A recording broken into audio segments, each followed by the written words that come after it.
think the project is primarily focused on the idea of cities, sustainable cities,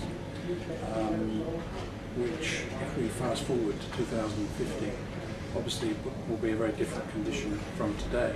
But if we are to achieve them, then we have to make moves today. We felt that was a relevant place to start from for this project.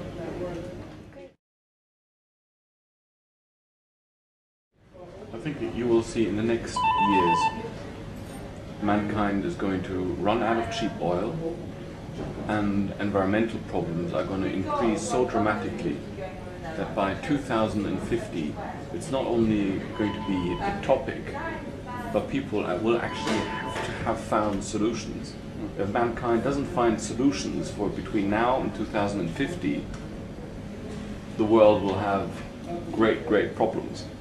So in 2050 you'll see the first solutions built, and it will be a fascinating, therefore this whole project is fascinating to see, well, what could those solutions be?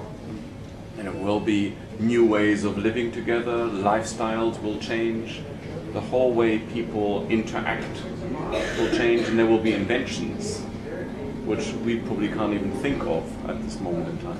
And one of the things that attracts us to thinking about Singapore in 2050, which is one strand of our thought process so far, this far into the exercise, is that really already Singapore, to survive, has to rely on things outside of Singapore. It has no natural resources. By 2050 there'll be many other places, like a lot of larger areas of the Middle East, for example, which won't have any natural resources because they will have run out. So they'll be in a similar situation. So they'll be in a very similar situation. So thinking about Singapore is actually a good thing to do, because it already exists without those things, but obviously it's going to change. What it's dependent on will also be different in 2050. So to think about what that might be is quite interesting as an exercise.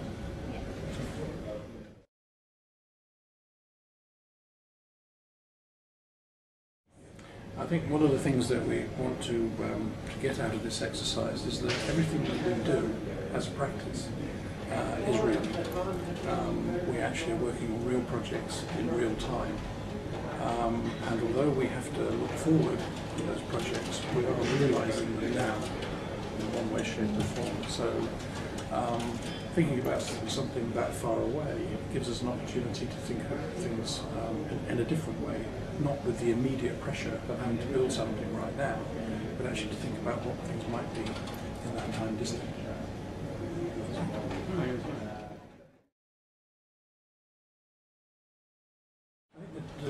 The challenge is really that if you look at anybody in any area, whether it be in film or whether it be in novels or science fiction or anybody that's tried to envision the future, they always do it from their position in history. You can't not do it that way around. So therefore, what it becomes is a desire, a wish, or what you'd like it to be in that time frame, or what you think it might well become, given certain circumstances and certain criteria. And I think one of the things that we want to do in this is actually think through scenarios of what it might be like at that point in time. You should talk a bit more about it. Well, I think the scientifically correct way of dealing with future predictions is to work with scenarios. As you say, there can be different parameters and different preconditions that will lead you to different outcomes. So if I say there will be no more cheap oil in 2050, then that will take you down a scenario A. An opposing view could be, no, there will be something which is very similar and there is an alternative, so one doesn't have to be so pessimistic about energy sources. So just with those two assumptions, you will develop two different scenarios. And we are involved with several think tanks worldwide where we quite often get invited to think about what the future will be. Because if you actually look at it in a banal level, architects are always about the future. Every project we do will only be realized in a few years' time, and maybe it's not 2050, but 10 years would be completely normal. sitting with a client talking about the phasing of his project. Sometimes that's 10, maybe even 15 years.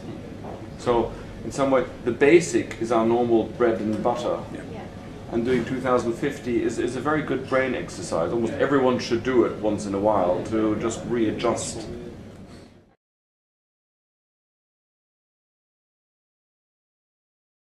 I think the first challenge is going to be identifying which of those conditions that Stefan was just describing should we apply.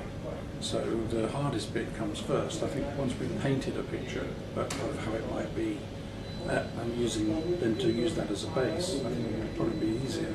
But actually to get to that so it's meaningful, I think the hardest bit's right now. And in the scenario game, it's the decision of what are the ingredients of the scenario that I'm going to cook. Let's make it very vegetarian, and this kind of will lead to a scenario A, but it's your decision of what you put in. Again, scenario games is like computers. If you put nonsense in, you will get nonsense out. So the decision of which scenarios are we going to go for and what are the ingredients of these scenarios, that is actually the biggest problem, and that's where you can make your biggest mistakes. Yeah. And it's like those scenarios are painted already by people that look forward to the future. So Mad Max is different from Waterworld. Absolutely, absolutely, exactly. You realize they have, people around us are doing it all the time. I think there is, we are preoccupied with the issues that we talk about. We have been for the whole life of the practice, for 40 years or more. I think that now, though, there is a greater intensity on all of those issues that were around back then. And we are fortunate to be working on a number of projects that allow us to explore what the future might be right now, because we are actually under construction. So the obvious one is Masdar, which we did a master plan for, and now realising some of the elements. The first phase will be completed at the end of this year.